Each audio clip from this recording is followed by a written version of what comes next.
G-Mac Beats.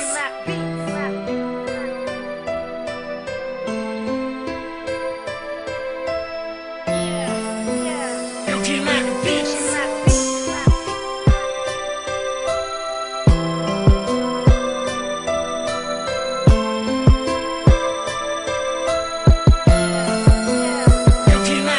Ako'y sawang-sawa na sa mga paratang mo sa akin, na ako'y may kasalanan, di ko to kayang aminin na ako pa rin sa ating dalawa ang nagkasala dito sa ating relasyon. Ako na po ay nagsasawa sa ating relasyon, nasira na ang pundasyon, wala na nga tong solusyon, alam yan ng Panginoon. Gusto ko nga tong ibaon at hindi na ako lilingon. Siguro nga mahal kita noon, hindi na po ngayon, kasi naman hindi ko alam kung kaya pa talaga kitang hagkan. Ako'y naguguluhan, saktan na yan ang nasa aking isipan. Di ko na babalikan ang nakaraan, ang luha ko'y punasan. Di mo na masasaktan ang nilalaman ng puso ko't isipan. Ito na po ay tapos, kahit mamaos ako sa kakasabi. Alam na po yan ang Diyos na di maubos ang magmamahal sa aking babae. Kahit ako'y malaos, itawagin na boss na huwag ka lang makasama. Tandaan mo na sira ito sa tama mong hinala. Hinala mo na sa'kin ay nagkaroon ng sugat sa puso na dati ay masigla noon. Ngunit ayaw nang huminto sa paghuhusga ang labi mo na kaya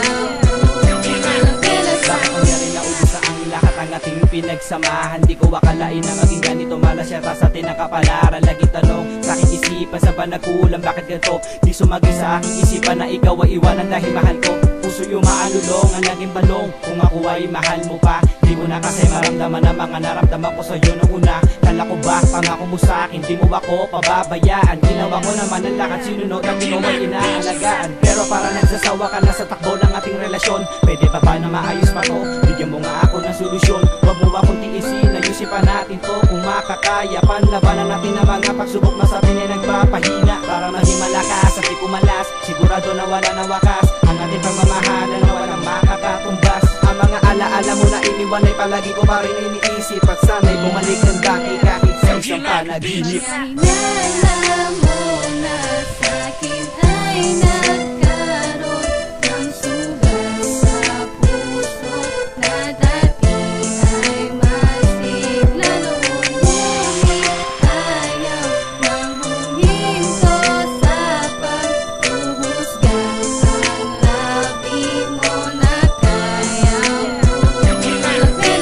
Naalala lang ba ang papadama mo sa akin? Sawa na ako lang, pwede ba itigil na natin ang kalokohan na ito? Gusto ko na talagang lumayo dahil sawa na sa mga sinasabi mo. Ano pa bang dapat gawin para lang maging matuwid? Dahil nahihirapan ako, sana iyong mabatid kung gano'ng kasakit na mawala ng katulad mo. Pero ikaw ang gumawa para mawala ko sa'yo. At kung maghihiwalay tayo dahil sa mga paratang, ayos pa yun sa akin. Dahil ako ay sawa ng mahalin ka pa. Gusto nga saktan kita pero di ko magawa, dahil nga baka magkasala pa ako sa iyo. Kaya pwede ba tigilan mo na mga iskandalos? Ang pinapairan mo sa akin, titigilan na kita. Basta wag mo na kong gabalain, yun lang po aking feeling kahit masakit na damdamin. Hinala mo na sa'kin ay nagkaroon ng sugat sa puso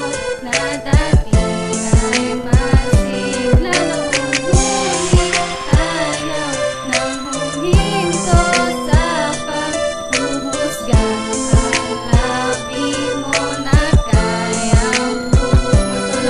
Hindi ko na kaya pang itago sa'yo ang lahat. Nasawang-sawang-sawa na nga ako sa'yo, pagkat di matigil o mapigil ang bunganga mo. Itigil na nga natin to, wala na rin naman ang tiwala mo. At dahil sa hingala mo na niloloko ka, edi pwes mag-isip ka na kung ano hanggang sa maloka ka. Basta wala naman akong ginagawang mali, sadyang gusto ko lang matanggal sa puso ko ang hapde na ikaw ang sanhi at bumali ng pagmamahal. Di sana may pag-asang tayo pa nga ay tumagal. Tandaan mong hindi na kita mamahalin. Ayoko na kaya gusto ko nang tanggalin yung alaalang nagmiss ko lang bangungot sa buhay ko. Kaya wala nang dahilan para balikan ko pa to. Paalam na sa'yo, hindi ko na nga kaya.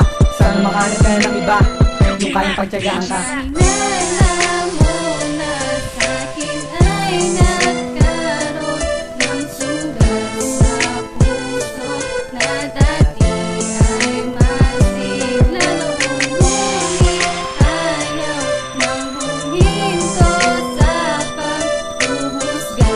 Ang labi mo na kayang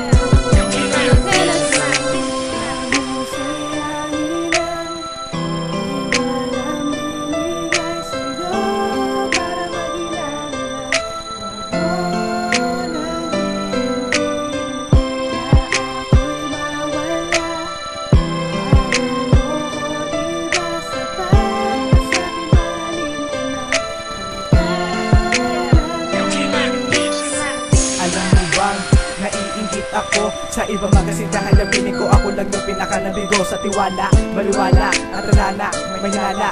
Huwag ka naman sanang ganyan, nasasaktan ako, huwag kang tanga.